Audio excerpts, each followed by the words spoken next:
Hi friends, welcome to my channel. இன்னைக்கு நம்ம ஈஸியா ரசம் எப்படி செய்யறதுன்னு சொல்லி பார்க்கலாம். ஓகேவா? இது பிகினர்ஸ்க்கு கூட ரொம்ப ஈஸியா இருக்கும்.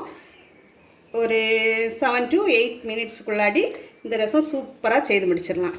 இதுக்கு தேவையான இன்கிரிடியன்ட்ஸ் என்னெல்லாம் சொல்லி பார்த்துடலாம். சின்ன வெங்காயம் ஒரு 10, ஒரு சின்ன துண்டு இஞ்சி, 10 பல் பூண்டு, 3 சுட்ட வத்தல் மிளகு சுட்டு வச்சுருக்கு பார்த்துக்கோங்க.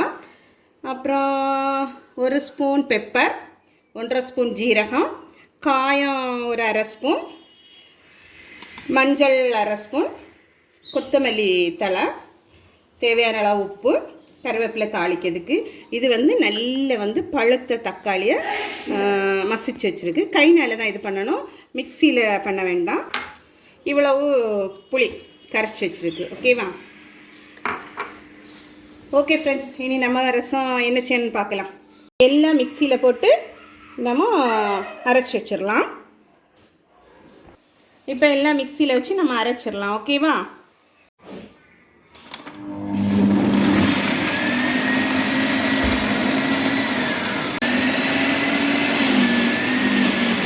மிக்சியில் இப்போ அரைச்சிட்டோம். நல்லா அரைக்கக்கூடாது, இப்படி கொஞ்சம் குறை இருக்கணும். சரியா? இந்த மாதிரி இருக்கணும், நல்லா அரைச்சிடக்கூடாது.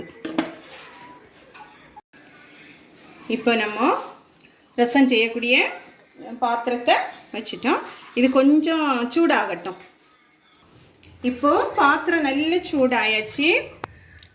இனி என்ன பண்ணணும்னா, தாளிக்கிறதுக்கு ஆயில் ஊற்றிடலாம்.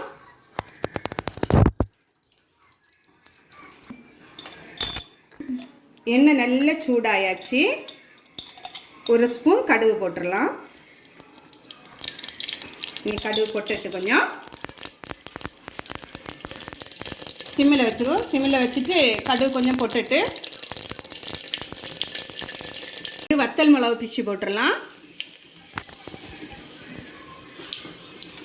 ஆல்ரெடி எடுத்து வச்சுருந்த பெருங்காயத்தை தாளிக்கிறது போட்டுருவோம், ஒரு ஸ்பூன்.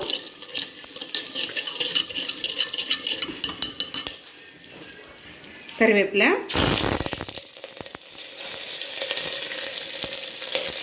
கொத்தமல்லி தழை கொஞ்சம்,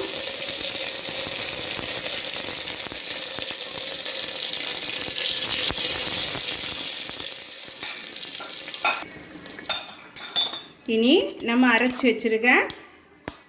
வச்சுருந்தால இஞ்சி, சின்ன வெங்காயம், பூண்டு, ஜீரகம் அதெல்லாம் போட்டுடலாம். ஓகேவா?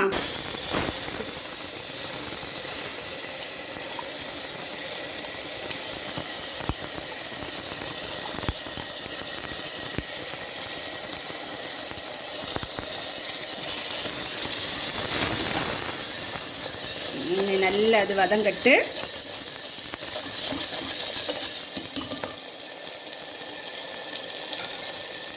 அதே கூட மஞ்சளையும் போட்டுடலாம். மஞ்சள், பெப்பர் எடுத்து வச்சுருந்தது, பெப்பர் ஒரு ஸ்பூன் பெப்பர் எடுத்து வச்சுருந்தோம்.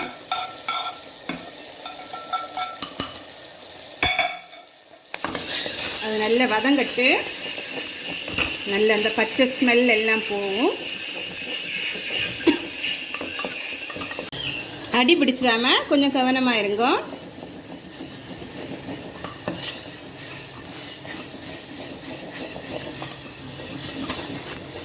நல்லா கொஞ்சம் வதங்கி கொஞ்சம் மணம் வரும். ஸ்மெல் வந்த பிறகு தான் என்ன பண்ணணும்னா, தக்காளி, புளி, உப்பெல்லாம் கரைச்சி வச்சுருக்கோம்ல, அதெல்லாம் போடணும். இப்போ பச்சை ஸ்மெல் போயிட்டுது. இனி கொஞ்சம் கூட வதங்கட்டும்.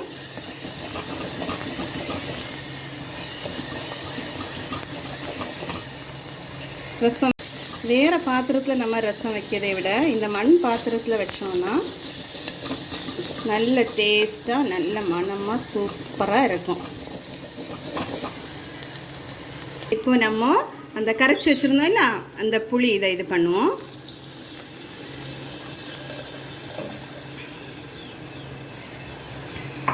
அப்புறம் தக்காளி நல்ல பிசையணும். பிசைஞ்சு வச்சுருந்தோம் இல்லை, அதை போட்டுருவோம். கொஞ்சம்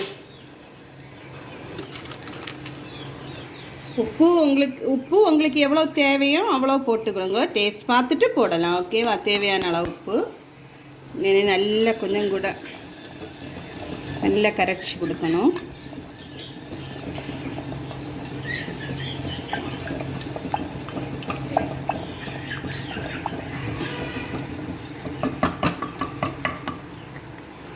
இனி நம்ம அந்த மிக்சியில் அரைச்சி வச்சுருந்தோம் எல்லாம், அதில் கொஞ்சம் போல் இருந்துல அதில் தண்ணி ஊற்றி அந்த தண்ணியையும் ஊற்றிடலாம். கொஞ்சம் கூட ஊற்றணும். ஒரு 3 கப்பு தண்ணி ஊற்றிடலாம். ஓகேவா?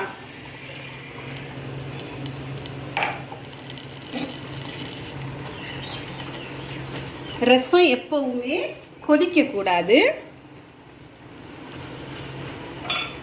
கொஞ்சம் கொதிச்சு வர்றதுக்கு முன்னாடி நம்ம ஆஃப் பண்ணிடணும். ஓகேவா? இப்போ உப்பு புளி எல்லாம் பார்த்துக்கிடுங்க.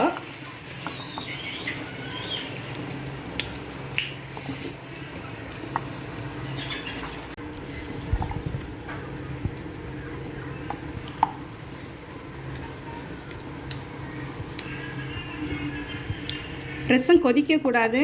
கொஞ்சம் அப்படி பதச்சு அப்படி வந்த உடனே நம்ம ஆஃப் பண்ணிடலாம். அது வரை வெயிட் பண்ணுவோம்.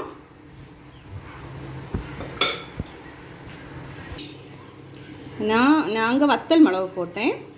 சப்போஸ் நீங்கள் வந்து வத்தல் மிளகு சுட்டு போட்டோம் இல்லைன்னா நீங்கள் வத்தல் பொடியும் போட்டுக்கிடலாம். அதுக்கு பதில் பச்சை மிளகாயும் சேர்த்துக்கிடலாம். பச்சை மிளகாய் சேர்த்தா நல்லா தான் இருக்கும். ஆனால் வந்து ரொம்ப டேஸ்ட் வந்து முழு மிளகை வந்து வத்தல் மிளகா சுட்டு போடுறது தான் நல்ல டேஸ்ட்டாக இருக்கும். நீங்கள் உங்கள் சாய்ஸ் எப்படி வேணாலும் வத்தல் பொடியும் போட்டுக்கலாம், மிளகும் போட்டுக்கிடலாம்.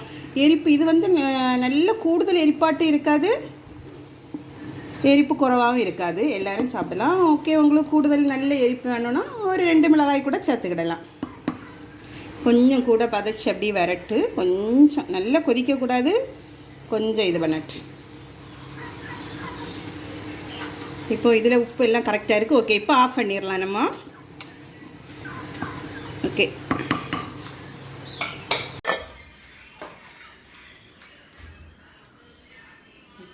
இப்போ ஸ்டவ் ஆஃப் பண்ணிட்டோம். கொஞ்சம் கொத்தமல்லி தழை அதில் போட்டுடலாம். போட்டுட்டு அந்த ஹீட்டில் அப்படியே மூடி வச்சுருவோம். சரியா? ஓகே, இப்போ நமக்கு சூப்பரான ரசம் ரெடி ஆயிடுச்சு.